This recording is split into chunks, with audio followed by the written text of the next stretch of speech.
My name is Blair Fitzsimmons. I'm the Executive Director of the Texas Agricultural Land Trust, and I am the moderator of this next panel discussion, which is really what I consider to be where the rubber meets the road. We heard some very provocative presentations this morning, and this panel will feature presentations by folks who have actually been involved with putting some of those concepts into practice. So before we get started, I'd like to introduce our panel, and then I'm going to ask each one to come up and give their presentation. And then at the end of all four presentations, we'll have some time for question and answer. I'll lead with some questions, and then we'll open it up to the audience. Our first presenter is Bob Wagner. Bob Wagner has been with American Farmland Trust since 1985 and has worked in the field of farmland protection since 1981. He has played an active role in the promotion and development of state and local agricultural land protection strategies and programs throughout the country. He is well versed on the importance of local agriculture and the variety of tools and techniques used by communities to protect agricultural resources and promote farming. Bob has worked in Texas since 1999. I think it was 99, correct, Bob? When Texas Parks and Wildlife asked Bob to make recommendations for what is called a purchase of development rights program, and we'll hear more about what that is here in a bit. And since then, he went on to work with me, actually. We worked together to help craft the legislation and create the Texas Farm and Ranch Lands Conservation Program, which today is housed at GLO, and Scott Campbell will be talking about here in just a bit. Additionally, we worked on the Texas Land Trend Study that Dr. Neil Wilkins presented this morning, and American Farmland Trust and Bob helped to facilitate the startup of the Texas Agricultural Land Trust. So Bob's been involved in various aspects of this issue since 1999 and is well versed on the issues facing Texas farmers and ranchers. Our next speaker is Mike Beam from Kansas. Mike was raised on a farm in north central Kansas that is still an operational farm in his family, and he has been employed by the Kansas Livestock Association for over 30 years. Mike, you don't look that old. Mike's current KLA duties include governmental affairs activities and association services for the association's cow, calf, and stocker producer members. Additionally, he is the founding executive director of the Ranchland Trust of Kansas, which is the Kansas sister or brother organization to the Texas Agricultural Land Trust, and has served in that capacity since October 2003. He does this in addition to his duties as Senior Vice President with KLA.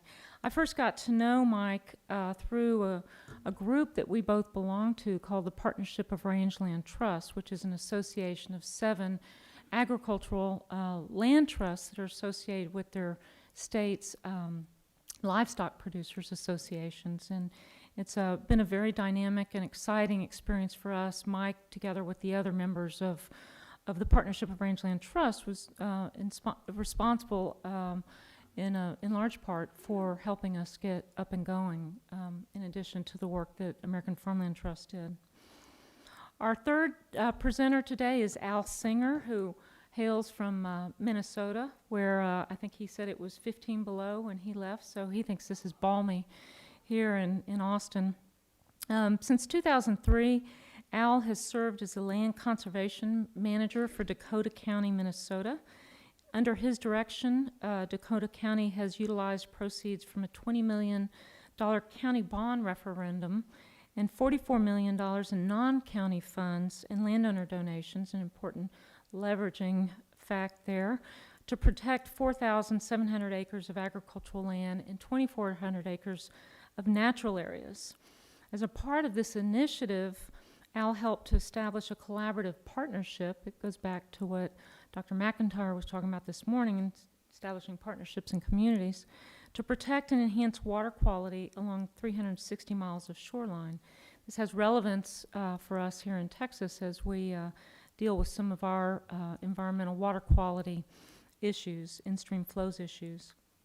Our last speaker for this panel is Dr. Francine Romero, who hails from my town of San Antonio, where she serves as Associate Dean of the College of Public Policy at the University of Texas in San Antonio. She is also Associate Professor in the Department of Public Administration. She also serves currently as the Vice Chair, or is it Chair now? Are you Vice Chair? Of Parks and Recreation Advisory Board, and Chair of the Conservation Advisory Board for the San Antonio Aquifer Protection Initiative, which oversees the program protecting the source of drinking water for San Antonio. So we welcome our speakers this afternoon. It'll be an interesting group of presentations, and I invite Bob Wagner to come up and get us started. Good afternoon, everyone. So Neil, Dr. Wilkins, when he was up here, said that he stood between you all and lunch, and I dare say the rest of us now stand between you and a good nap, so we'll try and keep this as exciting as we possibly can. What I'd like to do in my time here on the panel is talk a little bit about the change, development, innovation, and evolution of farmland protection programs, and specifically, since we're talking about capturing public goods on private lands, I'm going to focus entirely on the technique known as the purchase of agricultural conservation easements. I think all of you, and certainly from the presentation that Dr. Wilkins presented earlier, know that we are developing farmland in this country. Some of it is just a natural progression of our cities, which all, for the most part, built up around agrarian histories. But from 1982 to 2007, the U.S. Department of Agriculture estimates that we developed 23 million acres over a 25-year period of agricultural land to actually converted uses. Agricultural land going to developed uses, whether that's commercial, suburban, urban, residential. That's the size of the state of Indiana. Now, you can parse these numbers many different ways, but Texas actually led the country during that 25-year period, converting more than 10% of that total, almost 2.9 million acres during that 25-year period. And I dare say that quite a bit of that was along the Blackland Prairie and certainly in the Rio Grande Valley, land that may not be, with 140 million acres in private land in Texas, you may say, well, 2.8 million is a drop in the bucket. But can you replace those acres with the land in West Texas? And I dare say that in most cases you would not be able to replace the production, the productive capabilities, and capacity of much of that land with the land in West Texas. So this issue became quite acute, particularly in the Northeast in the mid-70s. And what I'd like to point out is that it actually started at the local level, innovation starting at the local level, when the county of Suffolk County, New York, on the eastern end of Long Island, so actually it was hard for us with this map, which actually is going to show you state farmland protection activities, but right out here on the eastern end of Long Island, in the mid-70s, talking about that organic idea that Reed Wilson talked about, a farmer there, Henry Talmadge, a member of the County Farm Bureau, when faced with the prospect of additional regulations on land use, suggested that perhaps the county consider buying the development value from his land, that accelerated value that was associated with the demand for his land for something other than agricultural purposes, and thus created the purchase of agricultural conservation easement program or purchase of development rights as they relate to agriculture. And from there, this program then grew to a few states in the Northeast. By the 1990s, more of the Northeast had developed programs. By the year 2000, almost all of the Northeast and Mid-Atlantic states, and now we started to move into the Midwest, in Michigan and Ohio, Colorado, California, out in the western part of the country. And then finally, the current status, we see the states that at a minimum have authorized, if not perhaps fully funded, purchase of ag conservation easements. So at the moment right now, we have protected 2.1, 2.2 million acres of farmland using this technique of voluntarily purchasing conservation easements from farmers and ranchers around the country. About $5.4 billion spent, and 40% of that coming from partners. That's local sources of funding, donations on the part of the landowner, and more recently, the Federal Farm and Ranch Land Conservation Program, or Farm and Ranch Land Protection Program.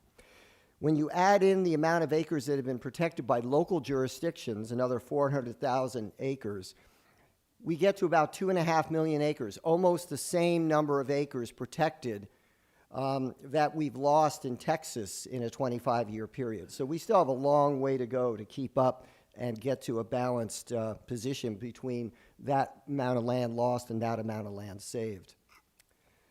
You're going to hear from two local programs today, and just as this program was first initiated at the local level, I dare say the innovation and evolution of this technique is now being driven and led by local jurisdictions. And so you're going to hear about the Dakota County program that Al Singer will speak to, and then also the San Antonio program that Francine will speak to. And really what both of these programs have done is they have taken a program that, quite frankly, when it was first started, was really looking at the loss of open space, the loss of farmland to develop uses, which the public could very quickly and easily grasp. Land that was open and maybe that they remembered as a child now no longer was open. That rural road that they could easily drive down without a traffic light now had 4 lanes and multiple traffic lights and maybe even service roads on either side of now a limited access highway.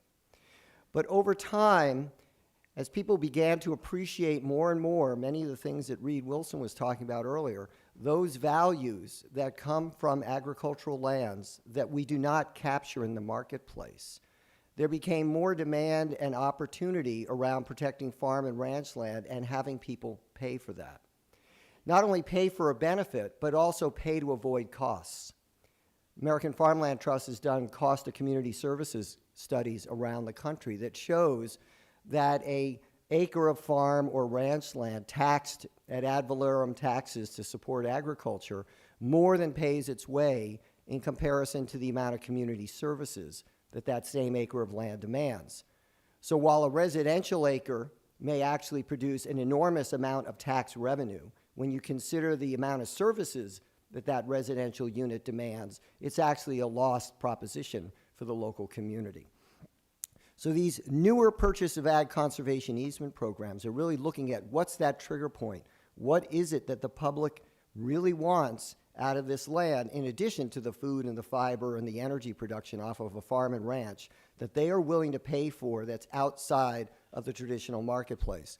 And I want to give you 2 examples of 2 other local jurisdiction innovations around these purchase of ag conservation easement programs. So here you have a group of folks storming through Times Square and some cows enjoying themselves on a field in northern New York. And what do these 2 groups of individuals have in common? Drinking water. The drinking water for the city of New York, a little geography lesson here. Here's this metro area, Manhattan. The city's drinking water, which I'm told is some of the best public drinking water in the country, comes from 2 watersheds, what's known as the downstate Croton watershed, and then the upstate Catskill Delaware watershed. We were talking earlier about regulations and who actually pushes regulations, how do regulations get pushed in any environment around some issues related to land use and land ownership. Well, in the mid to late 80s, New York City was told by then the U.S. Environmental Protection Agency that they would need to filter their water if they were going to continue to achieve the standards that the Clean Water Act, Clean and Safe Drinking Water Acts required of the water in New York. And the estimates in the late 80s were that to build this filtration plant was going to be a $4 to $6 billion proposition for the city, and approximately a $250 million annual operating charge. So significant amount of money to maintain the quality of the water in New York City. Or they could clean up the water at its source. So I'm from New York, so I can speak very candidly about New York City. And if the EPA is the 1,000-pound gorilla, New York City is an 800-pound gorilla in New York. And so the folks at Department of Environmental Protection in New York City decided, well, this is easy. In all likelihood, the place where we're getting the most contamination is in that upstate watershed because it's surrounded by dairy farms and agriculture and forest operations that are relatively small and not necessarily well capitalized. And New York, having the opportunity for extraterritorial providence, in 1990 proposed a series of regulations for the upstate watershed and land uses within that upstate watershed. That was their answer to the issue facing them from EPA, is we'll just regulate the land uses and the application of manure and all of the other things that are going on in the upstate watershed. Well, two things happened during the storming process of any sort of relationship between two people that don't see eye to eye, if you look at the storming, norming, performing prospects. First of all, the folks from the upstate watersheds and the communities there essentially said, not over our dead bodies.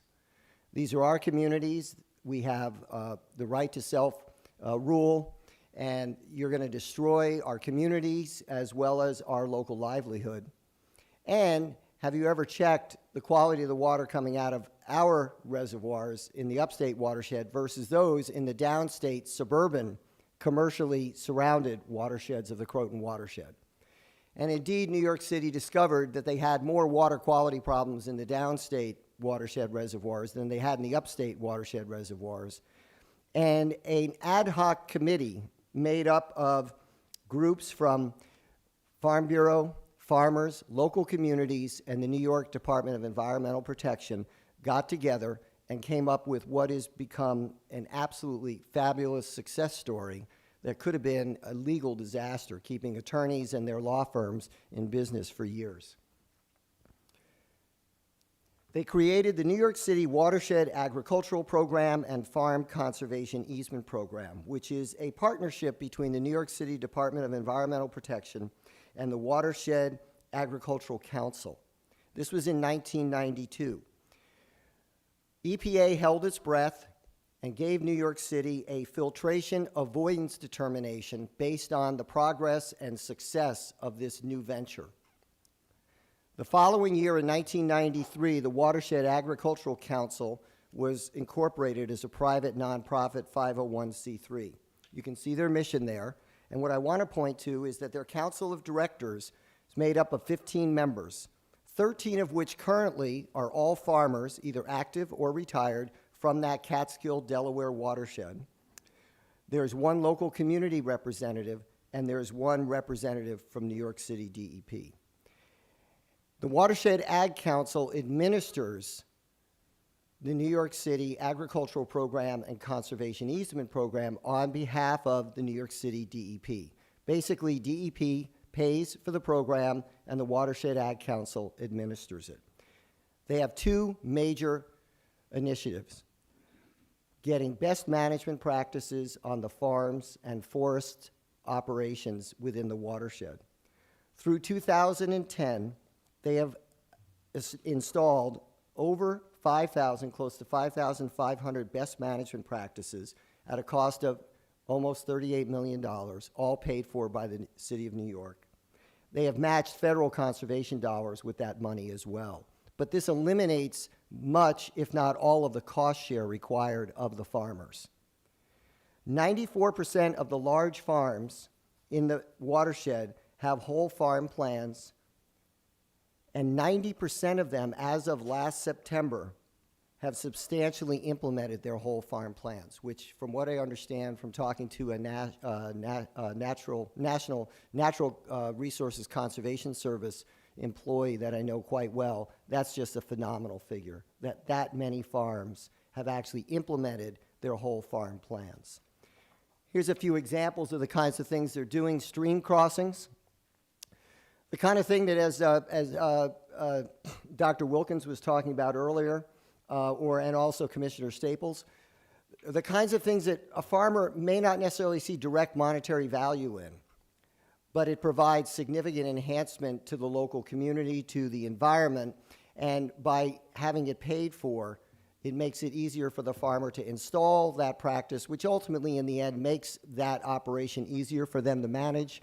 They're able to get their cows across this stream with less impact on the environment, certainly less potential impact on the cows, and it just makes their life a lot easier overall. But to be able to pay for all of that without any assistance may not necessarily go to their bottom line. So it might be difficult to get the farmer to install this without the program created. Here's a cow lane that was improved dramatically by the funds from New York City. The conservation easement program element of this, through 2010, 155 easements, 21,000 acres protected. Since 1997, DEP has invested $39 million in this program, and by 2012, they expect to have over $70 million in conservation easements in the upstate watershed. And you can see here these tan-colored parcels are the parcels that they have protected. To be eligible for the conservation easement program, a farm must be located in proximity to a perennial stream feeding into one of the reservoirs or adjacent to the reservoir itself, and they must have a whole farm plan. So it ties the whole program together.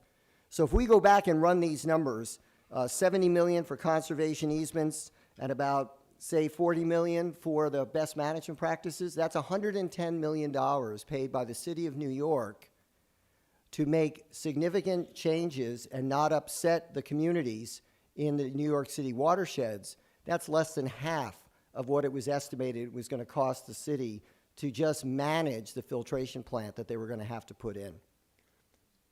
In addition to that, the Watershed Ag Council has created affinity programs for the products that come out of the watershed.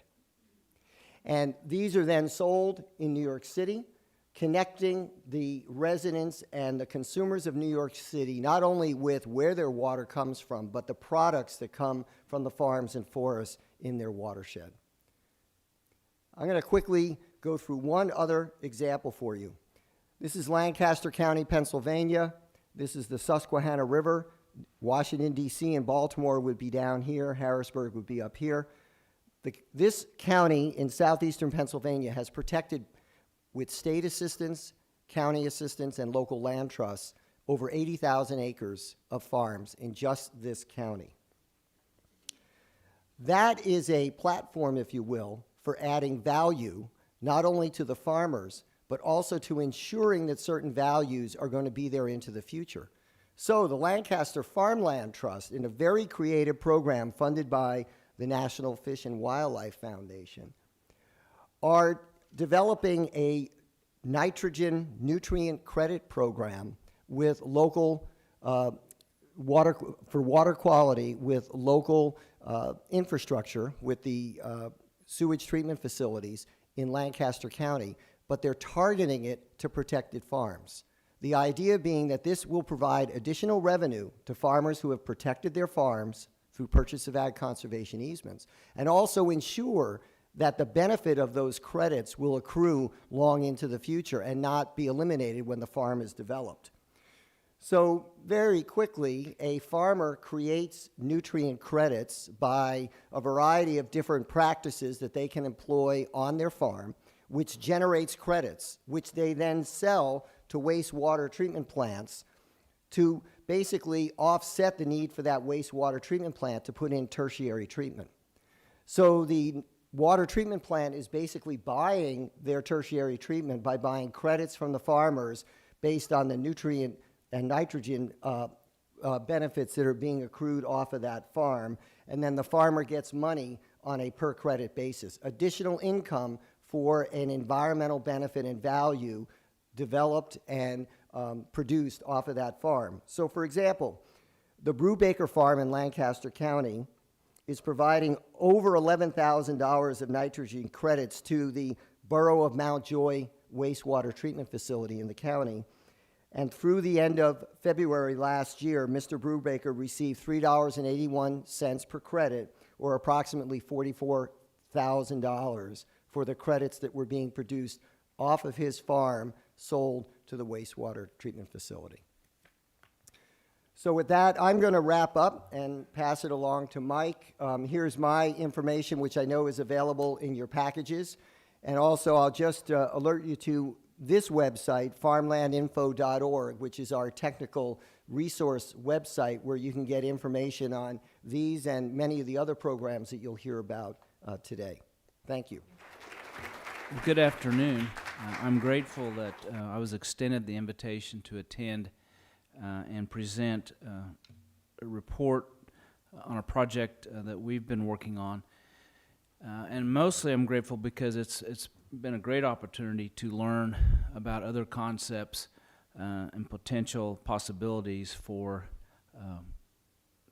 securing resources for additional conservation work in our state. So, Blair, I'm gaining a lot from the other speakers and appreciate being asked. What I'm going to briefly talk about is a program that started in 2008. It's called the Meridian Way Grassland Conservation Project, and it's a partnership 20-year agreement between what then, at the time that the agreement was signed, is Horizon Wind Energy.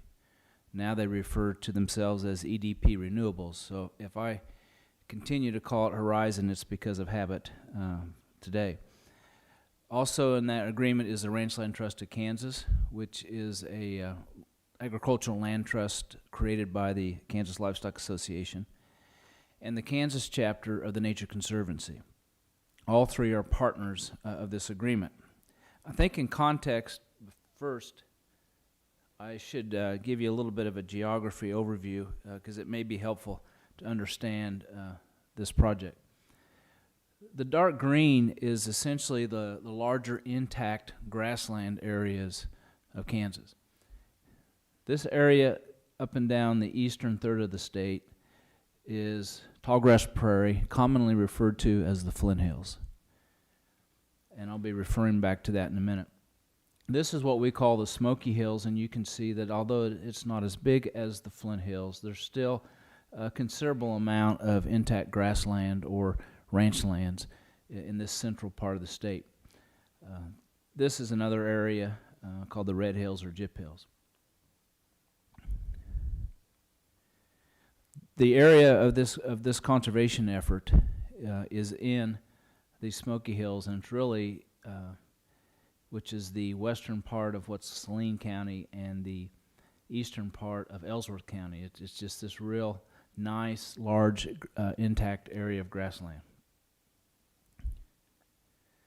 What led to this is Horizon Wind, not unlike several other wind companies, had focused its locations for future wind development in this area that I referred to earlier as the Flint Hills. And it's pretty easy to understand why, because in our state, and it may be that way in other states in the High Plains, the area for prime wind power development tends to be higher elevation, which also tends to be, in most cases, native grassland areas. But that was an area that did have a strong wind resource, access to transmission and market. This is the greater Kansas City area. This is Wichita area. And then, of course, there will be some wind in wind development that's exported into Missouri with much heavier populated areas. But the Flint Hills became kind of a lightning rod about, is this the proper area to site wind development? It is the last of the tallgrass prairie, which years ago, of course, was what the Corn Belt was, all tallgrass prairie before it was converted to farm ground. And this became quite controversial in some circles about whether there should be restrictions on where wind is developed. And so in about 2003, our governor would be Governor Sebelius, who is now President Obama's Secretary of HHS. She convened a working group to determine what would be appropriate for wind development. And interesting enough,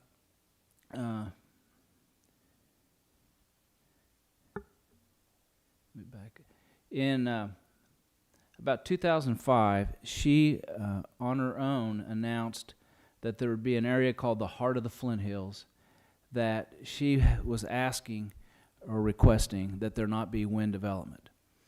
And just so you have an understanding of the politics of this is an issue that never went before our state legislature.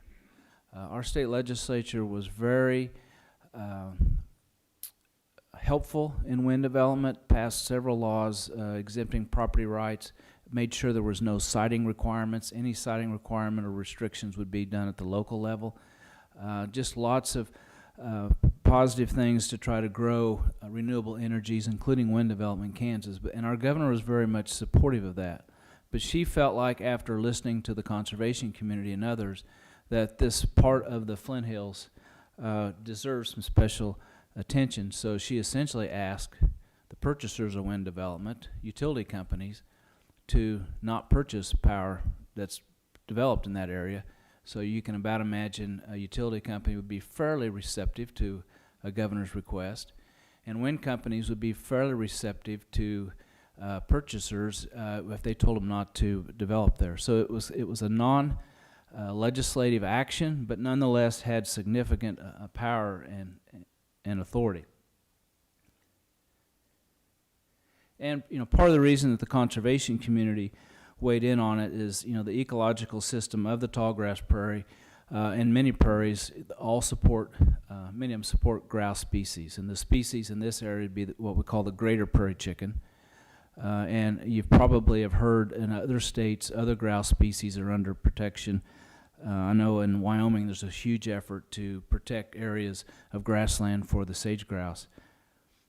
But it is an indicator species of the health of the grassland. So that was kind of the key species that was being considered as being under threat. So Horizon Wind Energy then, even though they had leased some country in the Flint Hills here, they went looking elsewhere for a location and landed in an area up in north central Kansas, which, if you recall earlier on the map, has a lot of fragmentation, a lot of smaller farms, a lot of the grass had been broken out and tilled. And even though they were in an area that was considered a good area ecologically to build, they went out and sought expert advice as to what their ecological impacts were by siting even in that area. And this is the area that they went to, called the Meridian Way Wind Farm.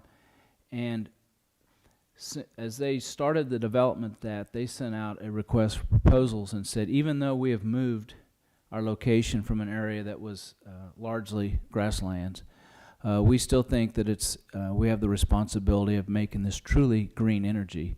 And so we want to offset any impacts that we would have in this area. So there's some farm ground, some grassland, but still there was some determined impact on grassland species. I'll just throw this up for a second, but there's been a lot of work on trying to advise wind companies where to build and where not to build, not just the grasslands, but other sensitive wildlife areas. And again, here's the wind farm that went in, and here is the area that we're working now in two ways, which I'll talk about in a minute, to offset any ecological impacts that this wind facility would have up here. As I indicated, the new area still does have some issues, but the grassland species most affected by the presence of the wind development was the greater prairie chicken. So EDP, or Horizon at the time, took several steps to minimize their impact. They changed the size of their wind turbines, increased them to 3 megawatts, which means that there would be fewer towers. They changed the specs on their road system and service roads. They thought they could get by with narrower roads, narrower impact, and they put some other things in place, such as these diverters on the overhead lines, trying to minimize impact to birds. The other thing that Meridian did, as I mentioned earlier, is they sent out the request for proposals, say we truly want to put forth the financial resources to someone who would work on a project to offset their impact. And that's where the Nature Conservancy came in. You know, the Kansas Livestock Association and Ranchland Trust of Kansas, you know, we didn't wake up in the morning wondering how we were going to minimize impact to prairie chickens. But we were there and working on preserving and protecting farm and ranch land. And so the Nature Conservancy came to us and said, you would be the logical one to enter into agreement and use those resources that Horizon or EDP put forward and do mitigation which would include the purchase of conservation easements.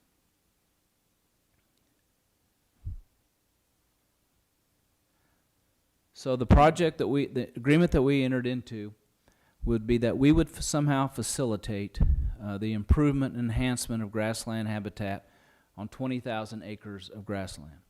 And that's based on what they believe would be impacted by the placement of the wind farm up in the north central part of the state.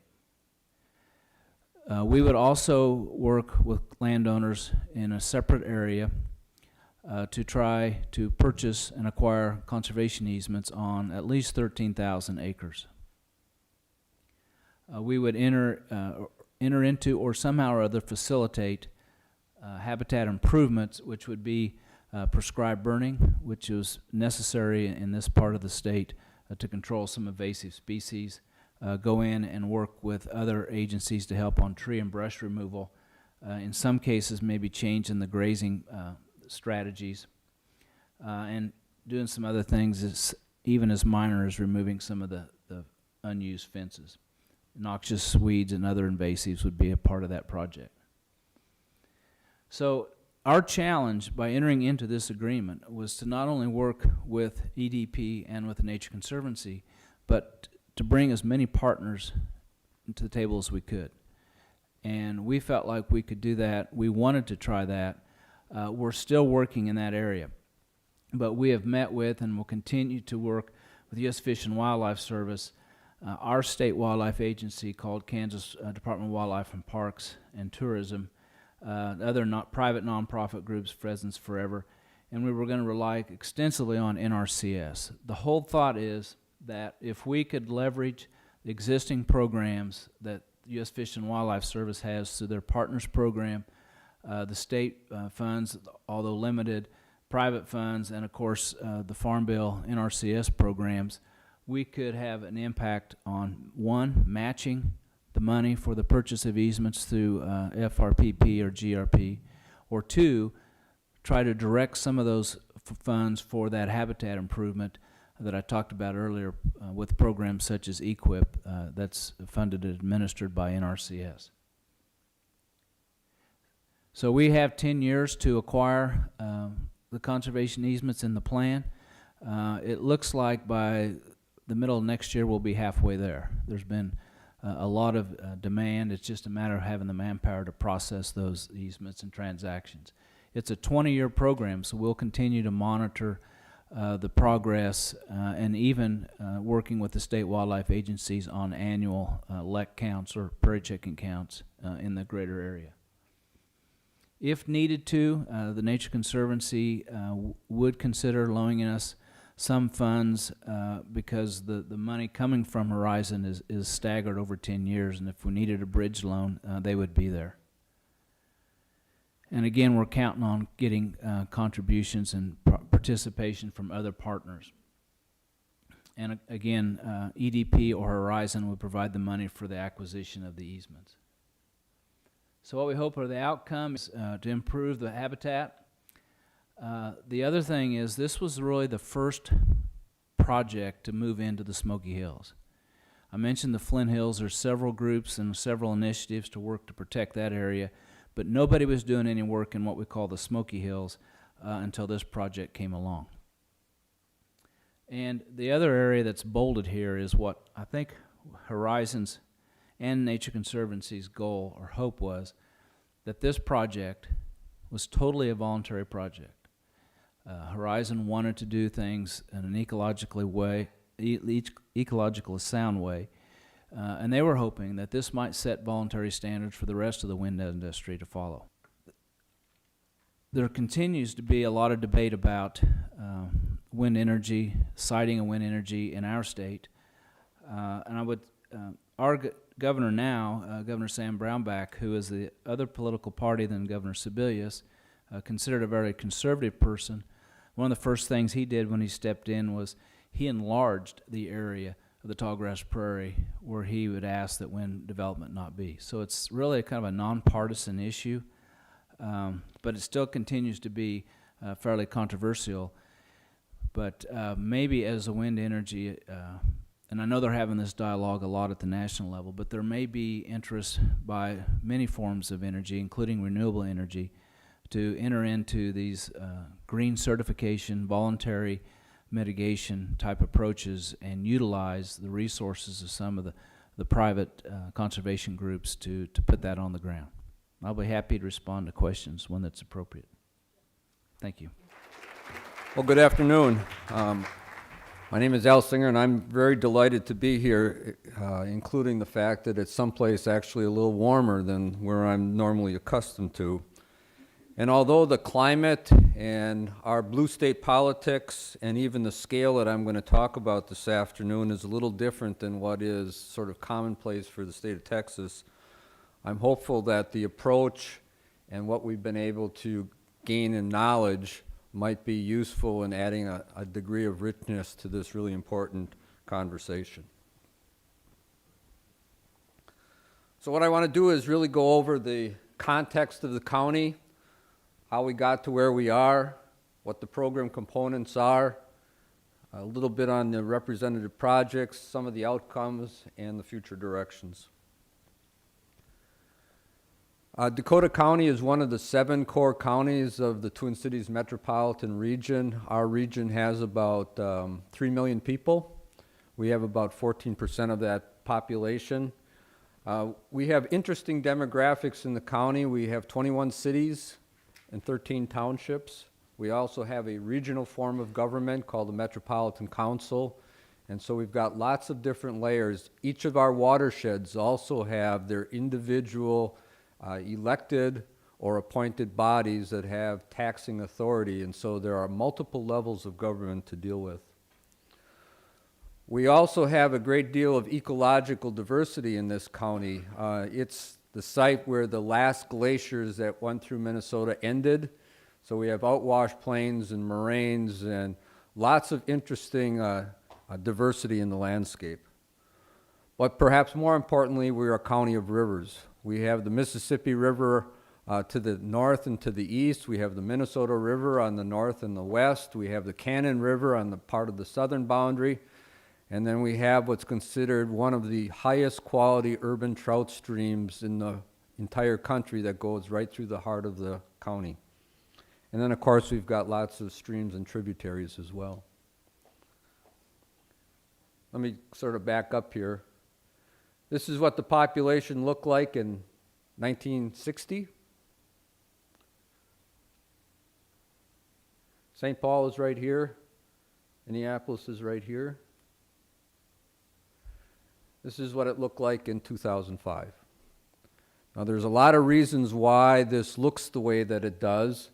One of the reasons was that the last part of the Beltway system took place here in Dakota County, and so the transportation links really limited some of the development potential. But needless to say that there has been a lot of development that has taken place.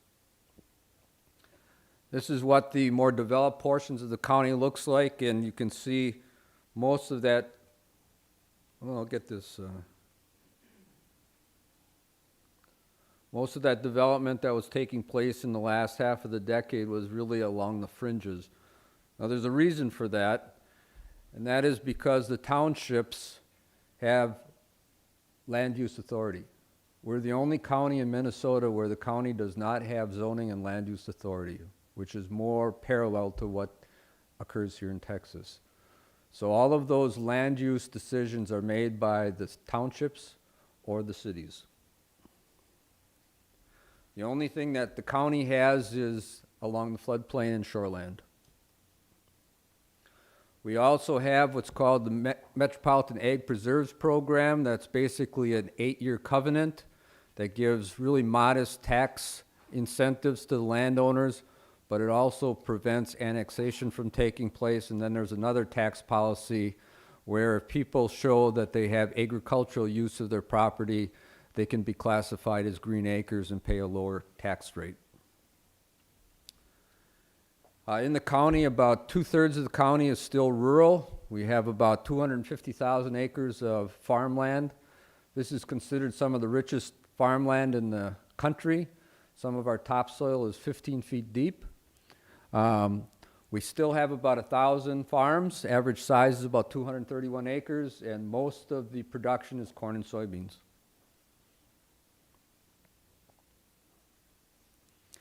So our main effort began in 1998 with the planning grant. We wanted to look at what was happening on the landscape. We wanted to make citizens more aware of these issues. We wanted to look at financing options, and then we also wanted to look at various tools to actually address the problem. We wanted to take advantage of other projects or programs that took place. We had lots of stakeholder and citizen meetings. One of the things that's really unique is in Minnesota, we developed what's called the Minnesota Land Cover Classification System that instead of looking at land use, it looks at land cover. We have 1,000 different classifications for pervious or natural vegetation, and so we can use our GIS to really get a much more accurate picture of what the land looks like. So that system was just being developed at the time that this program was getting underway. And then, of course, we wanted to take advantage of all of the entities that are involved in this kind of effort. Growth was the number one concern. This tie to water was really important because of our demographics. They wanted to have a natural area and farmland mix. They wanted to have it based geographically, and they wanted to protect both public and private property. If easements were going to be used, they were going to be permanent. We're going to try to comply with local government plans. We wanted to leverage other funding. They had a very supportive role for the county in this endeavor, and that perhaps most importantly, given the conservative nature of the residents, is that they were willing to raise their property taxes approximately $16 per hundred valuation in order to make this work. What emerged out of the plan was basically 3 options for protecting farmland. One could be a sort of a green belt around that development fringe. Another would be scattershot, or another would be to really focus in a particular area so that you could get a proverbial bang for the buck. What ends up happening in many of these instances is you end up with a compromise, and so the compromise is that the farmland eligibility area was going to take place within a half mile of a river or stream. This was really to pay attention to that citizen concern for water quality benefits. So the county board didn't quite have the courage at that point in time to say that we're going to levy $20 million, so they decided to put it on the referendum. Importantly, the state did not have a statewide farmland protection plan, so the county initiated that. That became very important because to this day, Dakota County has received every single dime of federal farmland protection money allocated to the state of Minnesota, which is almost $10 million. And then the citizens led an educational campaign. We had high voter turnout and the referendum passed. Once we knew the funding was going to be in place, the board directed that half the funds were going to go to farmland, half the funds were going to go to natural areas. This was all about willing sellers, and they wanted to leverage funds. The strategy was to protect high-quality farmland, protect water quality, protect wildlife habitat, minimize conflicting land uses, and perhaps most importantly is maintain flexibility for future land use options. The land had to be zoned for ag. It had to be outside the sewer and water district for the metropolitan region. A majority of the property had to be used for ag. It had to have 75% prime or locally or statewide significant soils on the cultivated portions. It had to be a minimum of 40 acres, and as I mentioned, a half mile within protected waters.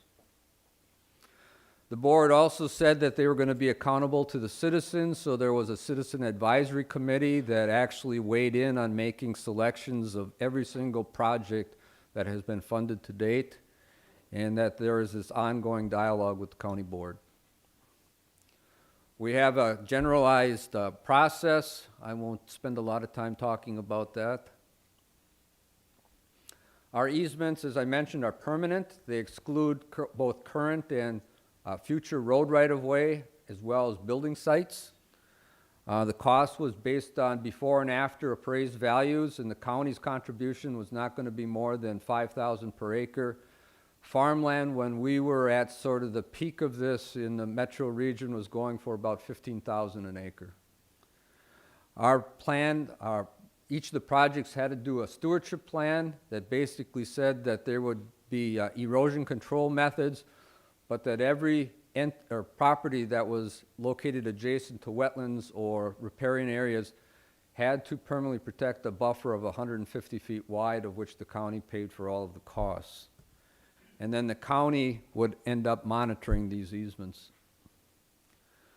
Again, to recognize that there are public funds, we wanted to make sure that the public felt that they were getting their value for this investment, and so as part of this, landowners had to clean up all of those old farm dumps that had been on the property for generations, that people often had the desire to do that, but they didn't have the incentive or the methodology or the means to do that. We also made sure that they sealed unused wells to protect groundwater. They had to document that their septic systems were in working order. And then I mentioned the stewardship plan, which also includes BMPs on their entire property. Projects. So this is one of our typical properties. This is 160 acres. It was homesteaded in the 1850s. You can see one portion had been carved out for the son, his house. This is the old farmstead here. This was a carved out building site for the daughter. And then this creek became very important because this creek is where the current owner played in as a kid. And he had an inadequate manure management facility, and part of his goals was to take the easement payment to improve this manure management facility so that this creek was not going to continue to be polluted for his grandchildren. And so that really was his motivation for getting involved.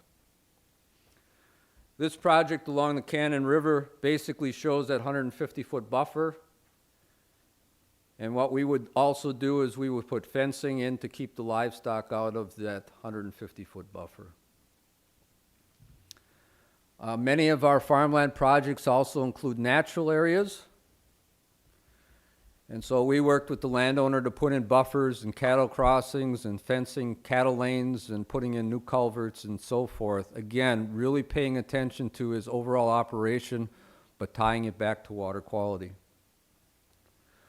One of our goals was to not have individual parcels, but to build blocks of contiguous land, and so our scoring system gave points to properties that were adjacent to protected blocks. And again, this was very organic. It started out with individual landowners that were willing to take a risk, get their project enrolled, but the scoring system worked very well. What also worked very well is those landowners became our best advocates. And so they were able to talk to their neighbors and convince them that this was not onerous, that they were dealt with fairly, and so they became the champions. And so we are accomplishing our goal of putting these contiguous blocks together. We'll come back to this map a little bit because it has implications in the future, but this just gives you an idea in one particular township of what it's looking like thus far after about 6 years. So our success to date is about 4,700 acres of farmland. A number of projects are in the queue, and then there are a number of natural areas that are also in the process. And so this is kind of a financial summary from the farmland standpoint. And the overall program summary is that we've protected now about $80 million worth of land with a county investment of about $18 million. The original goal was 5,000 to 10,000. Because of land values going down, we still have a balance of $2 million, and so we will certainly surpass that original goal. And this is what the map looks like today. Most of the farmland,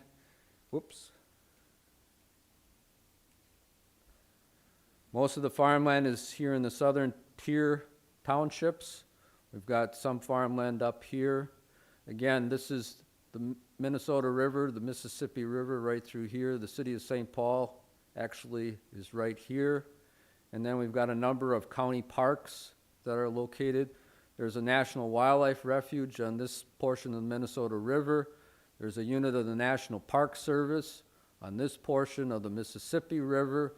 There are state parks, state wildlife management areas, state aquatic management areas, state scientific and natural areas. And so there is really this quilt of land protection that's taking place within the county. As I mentioned, one of the new initiatives for the county is that there will be permanent vegetative buffers along every river and stream in the county. And some of you may be aware that in 2009, the state of Minnesota, the voters passed a constitutional amendment dedicating 0.3% of the sales tax to wildlife habitat, clean water, parks and trails, and culture and history. That generates something in the neighborhood of $250 million a year. And we've been able to tap into some of that for our buffer initiatives to help implement that here in the county. We also changed the way that we're doing things because we recognize if people were willing to donate a lot of the value of the easements, that really dictated where those easements were going to be located.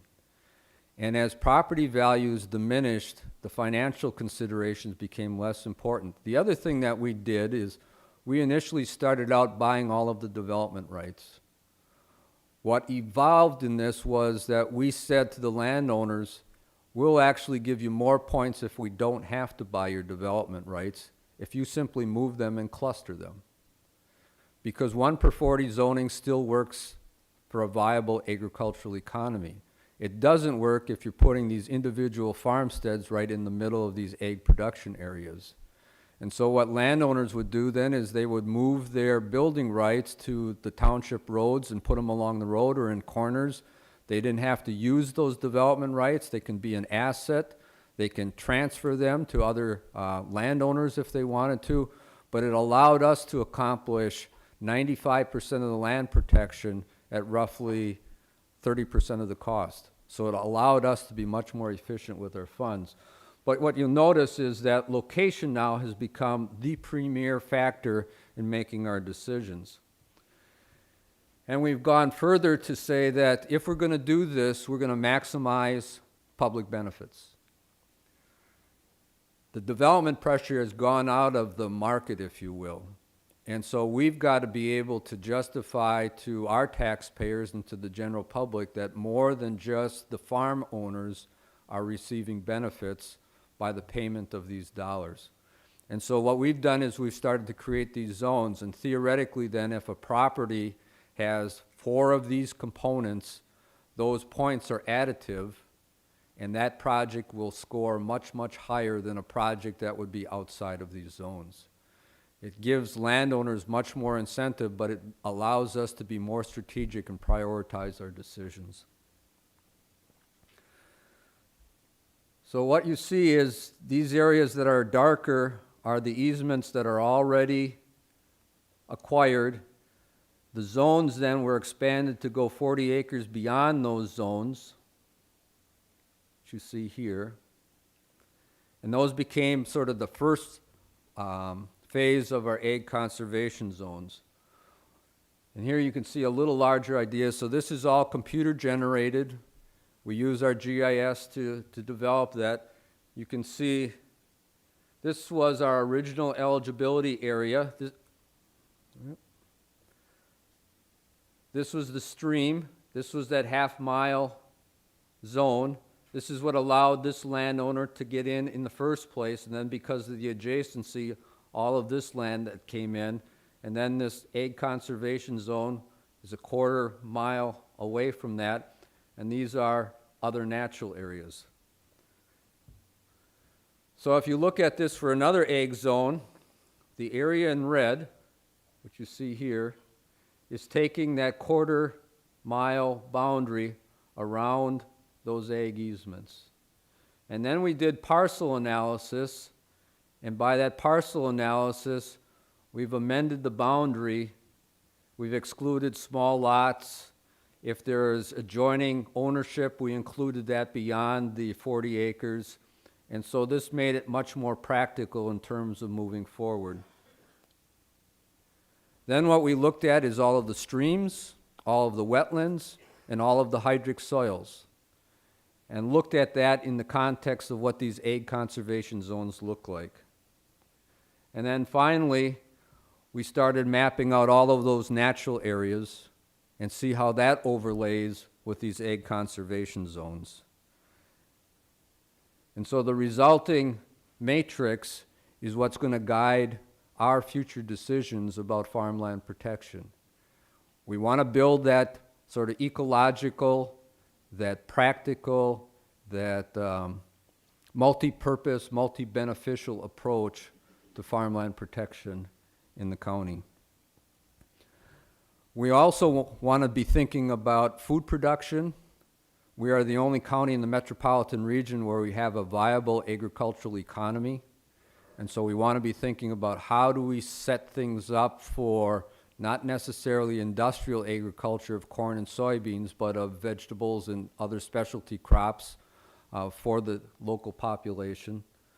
We also want to be thinking about non-traditional funding sources. We've received a lot of our funding actually from Blue Cross Blue Shield for health reasons. And then we also have this issue about aging farmers, not unlike what you have here in Texas. And one of the biggest hurdles to new farmers or immigrant farmers is reducing the cost of land. And by taking an easement onto that land, you've stripped out a significant part of the value, which then makes it much more affordable to the next generation of farmers. And so we want to pair up those new farmers with existing farmers and mentors and so forth to be able to make sure that we are well positioned as we move forward into the future. And this landowner was the first person to sell an agricultural easement in the state of Minnesota.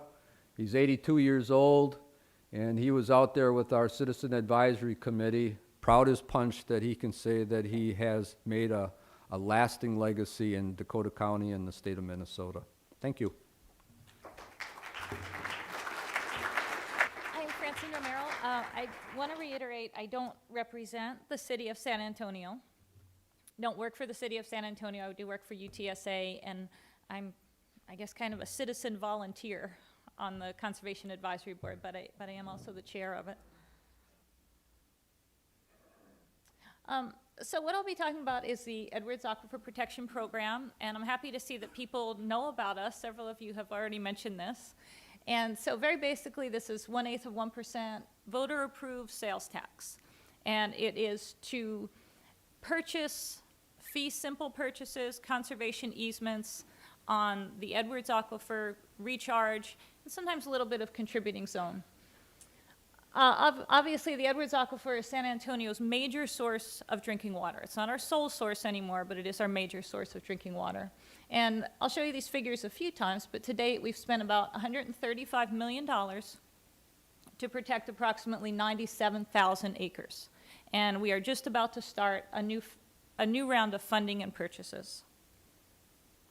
So a lot of you already know this, and we've probably seen it before. Okay. Just the little bit on the Edwards Aquifer. The recharge zone is in blue. This is, we used to call it the contributing zone, now everybody calls it the drainage zone. And this is the artesian zone. So this is a limestone karst aquifer, and streams flow across the contributing zone, and they enter the aquifer in the recharge zone through recharge features, sinkholes, caves, faults, and then it comes into the artesian zone in San Antonio where we pump it. A lot of people in San Antonio seem to think that a limestone aquifer actually filters the water. It doesn't. It actually eats away at the limestone. But we do not treat our water in San Antonio. It doesn't have to be filtered. We just got fluoride a few years ago. So this, just some basic stuff on how the aquifer works. So it's just the contributing zone, and especially the recharge zone, are extremely important for recharging our aquifer. I did want to show you, though, because talking about strategy and different ways to preserve the integrity of our aquifer, it's not just about acquiring land. It's not like we're doing all these things to protect the water before it gets to us, and then when it gets to us, we use it like crazy. We have a multi-pronged strategy for protecting our water supply. So just wanted to point out to you that this is not all we're doing in San Antonio. We also have, like most cities in Texas now, drought restrictions. So lots of landscape watering restrictions. This summer we're still in stage 2. We'll probably never be out of stage 2. That restricts your landscape watering to once a week, to very limited hours. Almost gotten to stage 3 this summer. We were about a day away from stage 3 this summer, and I'll show you in a minute why we didn't get there. Stage 3 is pretty drastic. It limits people to watering only once every 2 weeks. So pretty serious about what we do with our water once it does get to San Antonio. We also have other ways that we protect our water supply. The San Antonio water system has done a lot with conservation. So you'll see here that from 1987 to 2007, 50% increase in customers, but 0% increase in water use. So they have really incentivized conservation in San Antonio. And we've also had some diversification of our water supply. See now that Edwards Aquifer is only about 60% of what we use. The reason we didn't go into stage 3 this summer was because they allowed us to start tapping some of our Carrizo aquifer supplies. So just wanted to give you the sense that there is more of a background to this. However, I'm here to talk about the Edwards Protection Program. And this all started back in 2000 with Proposition 3. And again, this authorized, so 1/8 of a cent on every dollar spent in San Antonio in sales tax goes towards this fund. The original one, Proposition 3, authorized $45 million for purchase. Now, this was pretty limited. It came under Chapter 334 of the Texas Local Government Code, which is the venue tax section. So it allows a city to impose a sales tax for several things. The one that we used was the park venue. So these lands were really being purchased as parks for the city of San Antonio. These were purchased. They were owned by the city of San Antonio, and they were managed by the city's Parks and Recreation Department. Because of restrictions in the law at that time, they all had to be in Bexar County. So we had to focus on recharge zone properties in Bexar County only. I asked Jeff Francel the other day what was really the impetus of this, because this was before I got involved. And he talked about a field trip that Bonnie Connor, who was our District 8 council person, took up here to Austin with Susan Crane, Deirdre Hissler. We have a real community of people. We were talking about at lunch how people seem to sort of this turnaround of jobs in the environmental community in San Antonio. It's a small, close-knit community. And they went up and they looked at some of the properties that the city of Austin had purchased under their Prop 2 in 1998 for Barton Creek protection. And that's what really got Bonnie and other people interested in moving to some sort of acquisition program for San Antonio as well. Now, Mayor Howard Peak also had a big role in this. Proposition 3 was actually split. 45 million of that was for aquifer protection and 20 million was for creekways protection.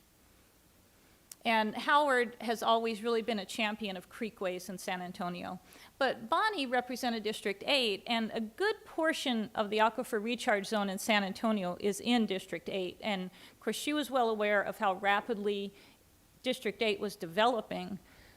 I actually served on the Planning Commission for 4 years in San Antonio, so I feel partly responsible for all the development that happened. When developers come with a plat that meets all state requirements, the Planning Commission has no choice but to approve it. So you will see my name as having voted for a number of big development projects in San Antonio. Because I'm a political scientist, the politics of this really interested me too. The May 2000 ballot had a lot of different initiatives competing for the available amount of sales tax. So there was 4 measures packaged together called Better Future San Antonio, and Prop 3 was one of those. The others had to do with Riverwalk development, economic development, the Kelly Air Force Base development, and also separately, there was a light rail question. And San Antonio was not ready for light rail at that point. And even though Proposition 3 was the most costly of all the sales tax initiatives, it was the only one that passed, and passed by a 55 to 45% margin. That was important because it meant that while it still only got 1/8%, it wasn't sharing that 1/8% with any other proposition. So the money started flowing in pretty quickly for Proposition 3. But the land went up enormously, as we've heard earlier today. The price went up a lot, and so the city was not able to purchase as much with that $45 million as they had initially proposed to the voters that they could. So then it came to 2005, and we got the first Proposition 1. Now, at this point, people recognized that there was really not that much more land to be protected left in Bexar County. And there had to be a way to change things so that we could use this venue tax in a more expansive way. The idea was that we could now move towards purchasing land, not for a parks venue, but to use it to protect the watershed. And that we could purchase outside of Bexar County. And that we wouldn't just purchase it outright as fee simple, but that we would move towards purchasing conservation easements. So a number of things had to change in state law. And in 2003, these changes were made. So Chapter 334 was amended to add watershed protection as an accepted venue for the sales tax venue. There's a lot of things that changed. A lot of people think that cities just couldn't purchase land outside of their county before these changes made, but that's not true, and it was a little bit more intricate than that.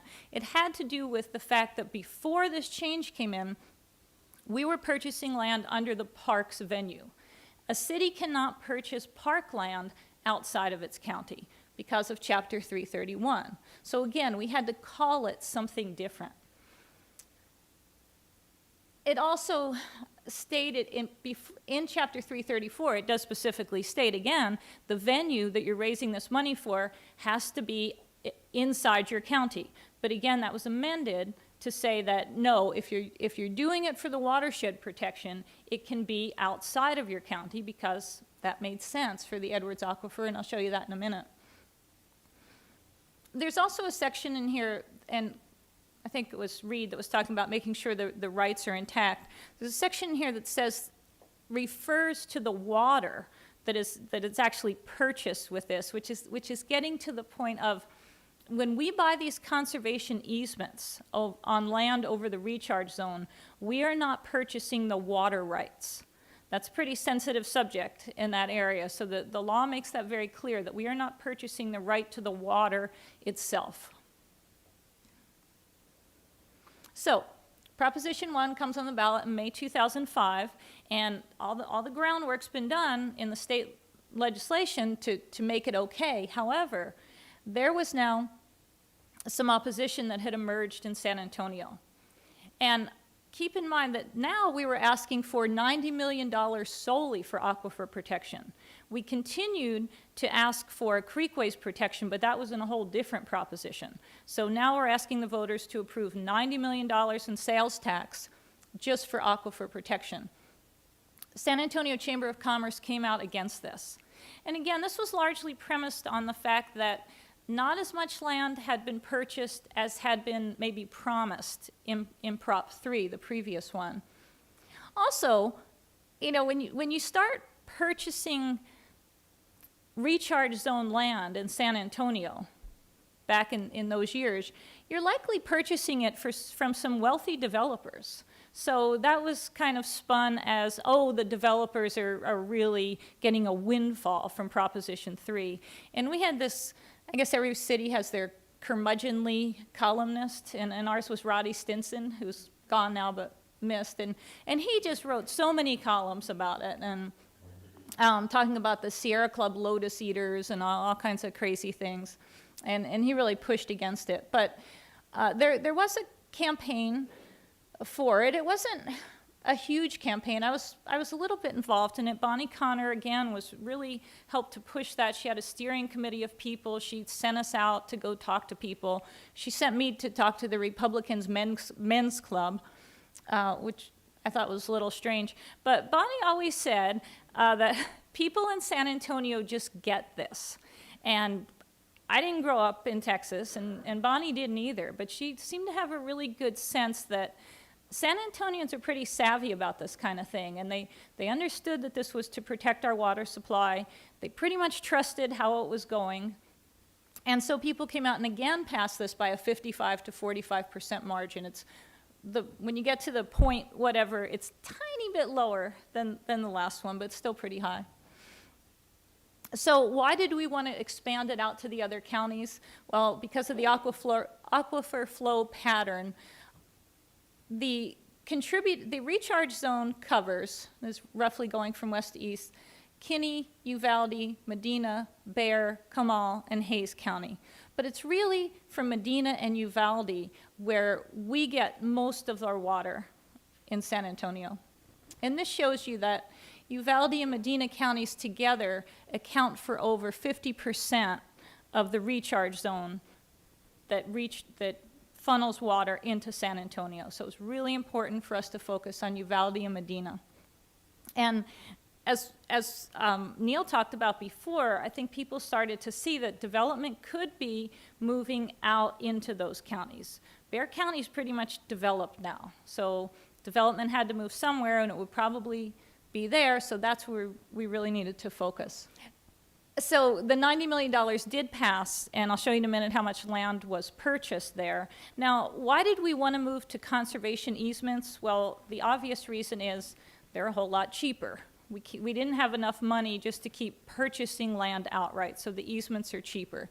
There's also the management issue. The city of San Antonio cannot continue to manage lands that are way out in Uvalde and Medina County. We have a hard enough time managing some of our properties on the western side of Bexar County, so this is much more manageable. The other thing is, kind of ironically, is the surety of it. All those properties that San Antonio purchased under Proposition 3, the city owns those as parklands, because again, remember, that's what the state law provided for, was purchasing for park venues. Even though the idea was to purchase those in the recharge zone so that they would preserve the aquifer, the city could change those at some point. Now, there would probably be a lawsuit because that's not what the voters were led to believe, and people would go crazy about it, but they are not secured in perpetuity with any kind of an easement document.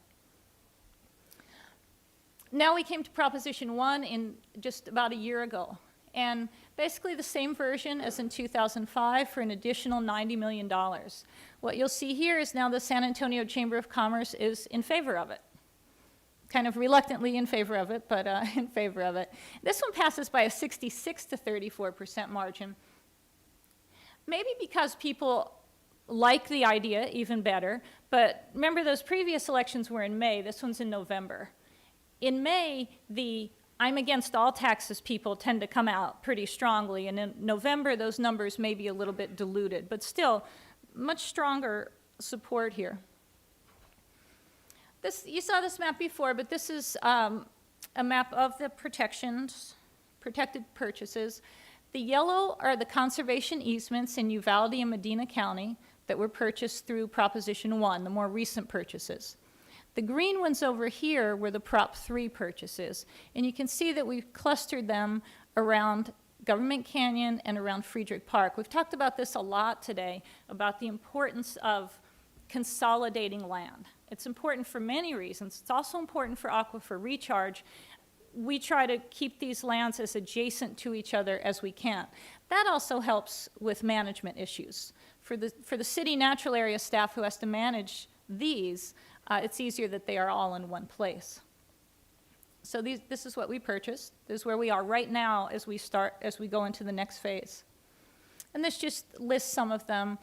So again, Proposition 3, we divide these as the western and the central. Western were clustered around Government Canyon. Now, some of these have been transferred to the state, which I won't go into that whole deal, but they've transferred to the state and they're more protected now. These are still in the city's inventory. Some may be parks, some may not be parks. Thrift Ranch, which we also call Rancho Diana, is a really neat property. It happens to have some old houses on it from the 20s and 30s. And just talking about the lack of surety with these city-owned properties, every time a city council member or a mayor or somebody goes out to Rancho Diana, they start saying, oh, we could rent this out for weddings, or we could do this or that. So it's a little bit scary when people see some of these. Again, Prop 1 is almost all conservation easements. A few of these were actually purchased outright by the city, the ones that are highlighted.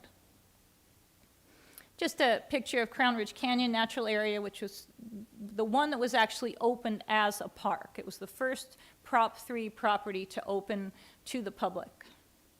And it's really interesting because right up in here, it's just horribly, not even developed, just clear cut and kind of left because the developer went bankrupt.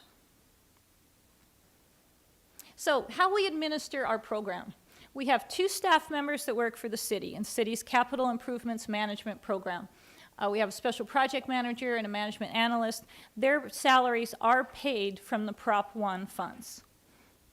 We have a scientific evaluation team which actually builds the model by which we rate potential purchases. And we have our land acquisition team which actually works with property owners for us. And then our Conservation Advisory Board, which I chair, there's a seat for these various departments, and importantly, Medina County, Uvalde County, each have a representative. And City Council is the final decision-making authority, of course, on any purchases. Just wanted to talk a minute about the model, because we're pretty proud of our model. A scientific evaluation team, again, all of these agencies get to have a seat on the team. They are basically volunteering for this. And they built a model, and they used GIS to apply it. It's ranking over 96,000 parcels in a 5-county study area. Hayes County is not included here because that recharge zone does not drain into the San Antonio area. But their model ranks 96,000 parcels over 1 million acres. And it's not just the parcel that gets a score. It goes down to 30-meter parcels. So I think it's a great model. It's very proprietary. We can't talk too much about it. But it ranks properties on the size of the property, the adjacency to open space, particular biological factors, so certain kinds of vegetation cover, signal better aquifer recharge potential. And most importantly is the permeability factors. They get higher scores for recharge features. We don't think we have all the data that's out there. For example, getting the data on caves in the recharge zone was difficult. We had to get it from the Texas Speleological Society, and they didn't want to give that up. And they did, finally, but they don't even know where all the caves are. So this is the best we can do with all the available data. So Conservation Advisory Board then utilizes that model to identify the most significant properties in the recharge zone, and then we authorize the land acquisition team to go out and negotiate with landowners. Just want to be clear, we are not bound by the rankings of that model. We use it as a guide. It cannot tell us the imminent development threat on a property. And just our conservation easements, just the standard one, it can be changed, but just wanted to show you that same basic stuff. You have to keep it the way it is when we purchase the conservation easement. Generally, you can't subdivide it. If a property is more than 1,000 acres, sometimes there's an allowance for subdivision. You can continue to graze livestock, but you have to have an approved plan. This one's a little controversial, cannot use it for mineral extraction. And there is no right of access to the general public. That was important. That had scared some landowners at the beginning. And we monitor. This says twice a year. We're going to change it to once a year. And of course, it runs with the land. And that's just the final look at some of our protected acres. Again, 97,000 acres, $135 million. So, thank you.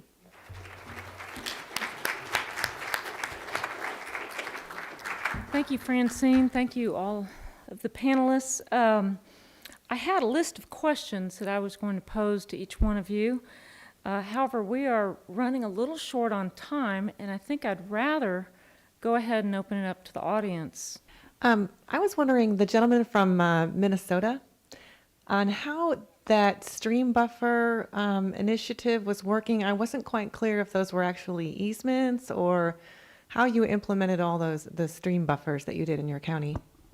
Right now, as I mentioned before, with our natural area projects and our farmland projects, those were already covered by easements. We now have a separate initiative where we are acquiring easements from landowners along all those rivers and streams, so they will be protected. In the state of Minnesota right now, there is a statutory law that says you cannot cultivate within 50 feet. There's a pretty good compliance with that, but not everybody is doing that. And so, again, what our goal is we could just go for the first 50 feet, which is the majority of water quality. But if we're going to do that, so the science says that minimum wildlife corridors should be about 300 feet wide. And then we're also saying that if in fact development catches up in this rural portion of the county, we will then have very, very good amenities where the value of that ag land is actually going to increase with the protection of these corridors, which is very attractive to the current landowners. And so we're not only trying to deal with the current water quality and wildlife habitat fragmentation right now, but also set this up for future development if and when development moves further south into the county.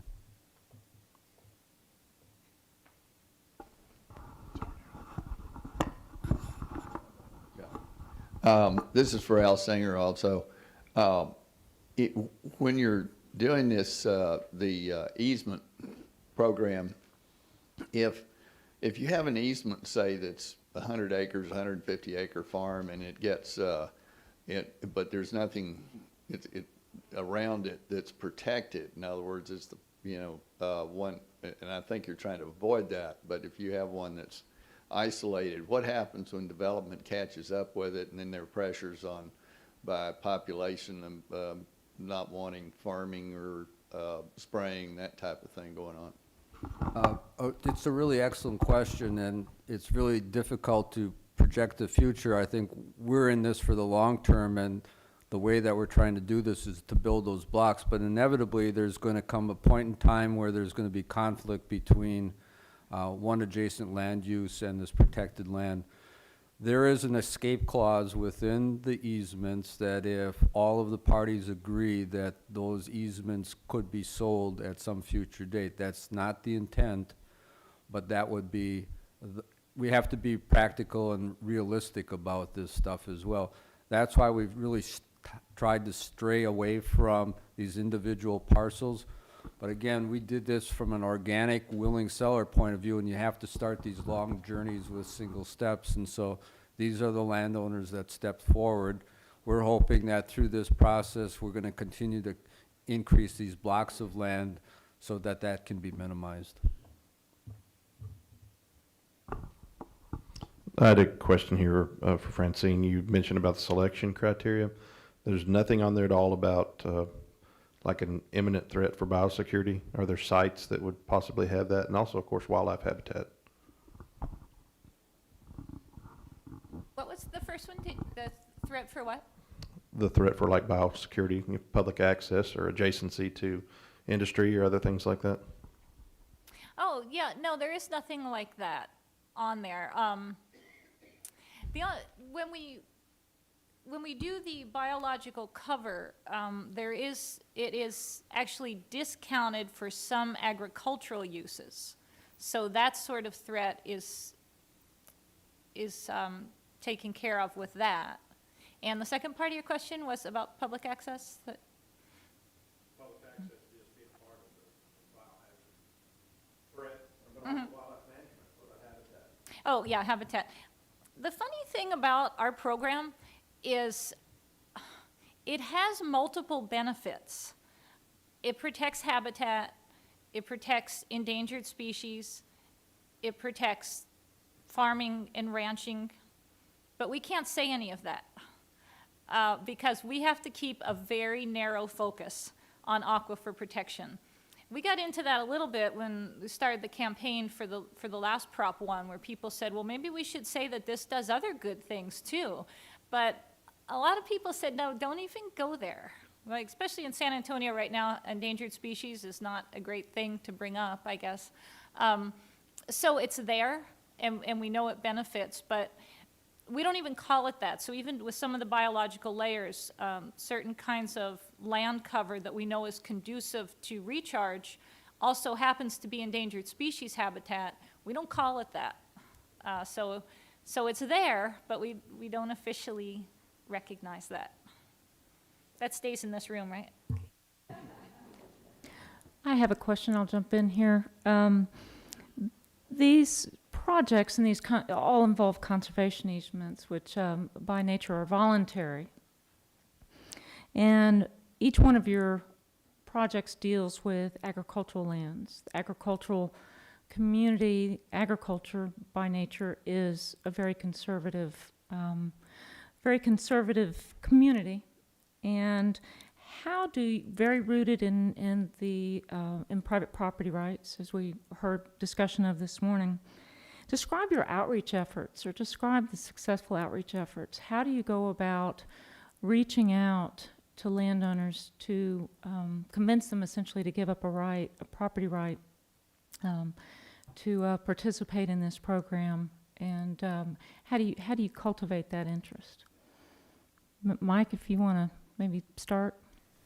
Well, we just, as soon as this agreement was signed that we worked on, we knew of some landowners who were very tight community of landowners, traded help, and so we just went and scheduled a meeting in the living room of one of the families and had, 3 or 4 of the other family ranches, and just explained to them what this project was and what it wasn't, and if they were, made it very easy. If they weren't really interested, that's fine.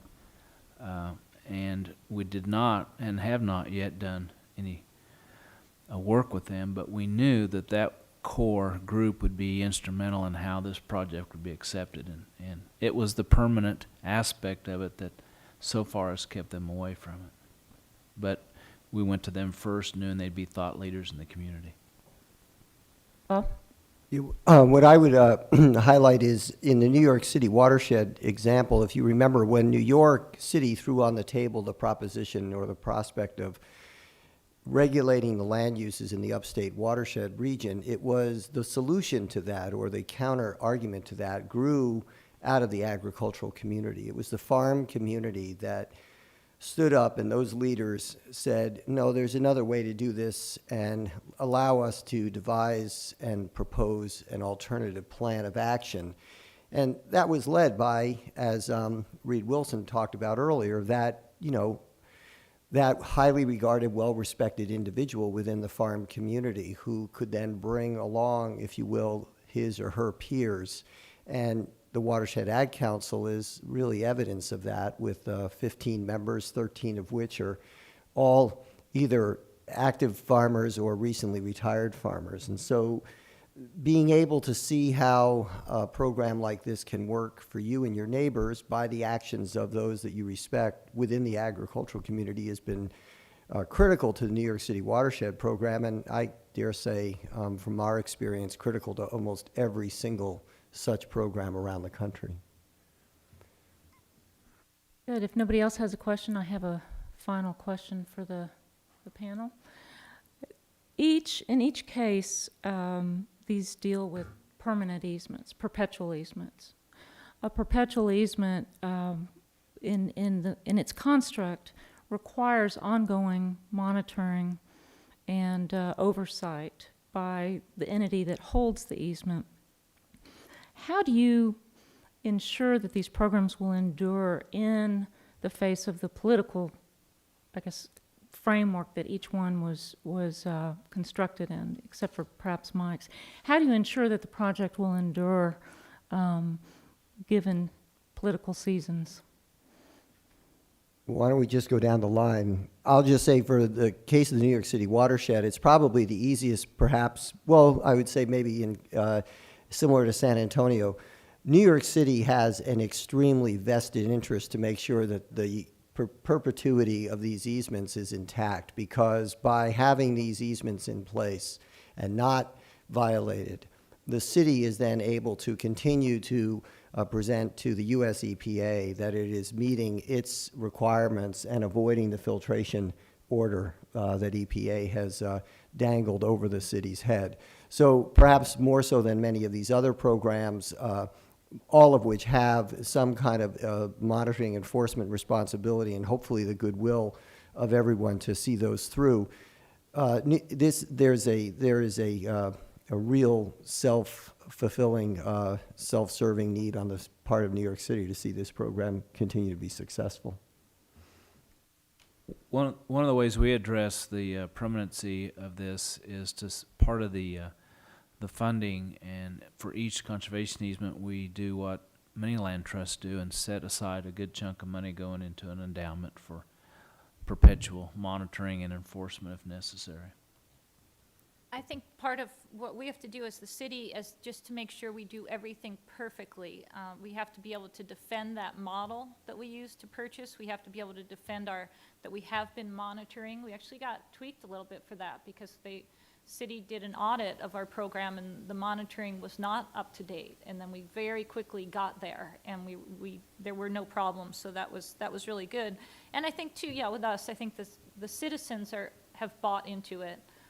Our staff people are paid by the fund itself. So if we lose that fund, we're going to have to find another way to pay them to keep monitoring. That concerns me. It also concerns me a little bit when the land starts to change hands to new generations or just to owners, if they may have the incentive to start trying to fight these. But again, I think if we can show that we did everything right, we have to do everything on our side perfectly, so there's no opening for that. In our particular case, up until this point, we've been able to use bond funds to actually contract with the local soil and water conservation district to do annual monitoring. And literally these people are driving past these farms each and every week or month to do a bunch of their other work. And so there's a lot of eyes and ears on this. More importantly, though, our county board, in recognizing this, just in this past CIP that's going to be approved on December 13th, now has a dedicated stewardship fund that will take both public and private funds to ensure that monitoring will take place on an annual basis. Great. Well, we are out of time, unfortunately. I'd like to thank the panel and give us a few minutes to set up for the next panel. Thank you.